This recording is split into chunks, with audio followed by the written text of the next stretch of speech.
గాజాలో భారీ మరో సొరంగం బయటపడింది. 25 మీటర్ల లోతులో 7 కిలోమీటర్ల పొడవులో దాదాపు 80 గదులతో విస్తరించిన ఓ భారీ కాంప్లెక్స్ ను ఇజ్రాయెల్ దళాలు గుర్తించాయి.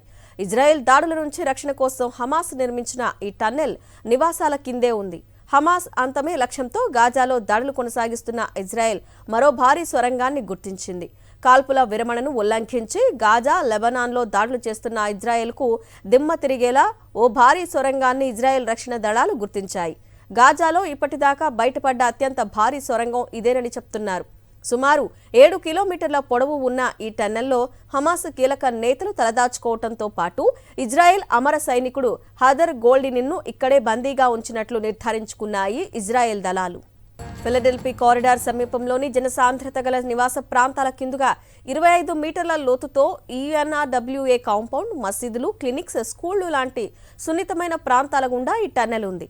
ఏకంగా ఓ నగరాన్ని నిర్మించుకున్నారని, లోపల అత్యంత క్లిష్టమైన పరిస్థితులు ఉన్నట్లు ఇజ్రాయెల్ బలగాలు వెల్లడించాయి. టన్నెల్ లోపల అందంగా గోడలను నిర్మించారు. వాటి నిర్మాణానికి టైల్స్ వాడారు. దాక్కోవడానికి వీలుగా సుమారు 80 గదులు, వెస్టర్న్ టాయిలెట్లతో కూడిన బాత్రూంలు, కమాండ్ కంట్రోల్ రూములు, దీర్ఘకాలిక నివాసాలతో పాటు భారీగా ఆయుధ నిల్వలు గుర్తించారు. రఫా బ్రిగేడ్ కమాండర్ మహమ్మద్ షబానీ సహా హమాస్ సీనియర్ కమాండర్లు ఈ సొరంగాన్ని ఉపయోగించినట్లు నిర్ధారించుకున్నారు. అంతేకాదు, ఈ సొరంగంలో గతంలో అపహరించబడిన IDF అధికారి లెఫ్టినెంట్ హదర్ గోల్డిన్ను ఉంచినట్లు గుర్తించారు.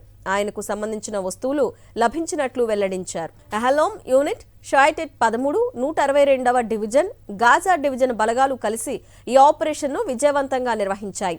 ఈ ఆపరేషన్ ద్వారా గాజాలో హమాస్ ఉగ్రవాదుల భూగర్భ నెట్వర్క్ ఎంత విస్తృతంగా, ఎంత క్లిష్టంగా ఉందో మరోసారి బయటపడింది. ఆపై ఆ భారీ సొరంగాన్ని పూర్తిగా నాశనం చేసినట్లు IDF ప్రకటించింది. గాజాలోని పౌరులపై ముప్పును తొలగించేందుకు సదరన్ కమాండ్ ఆధ్వర్యంలో ఆపరేషన్లు కొనసాగుతాయని ఈ సందర్భంగా IDF ఉద్ఘాటించింది.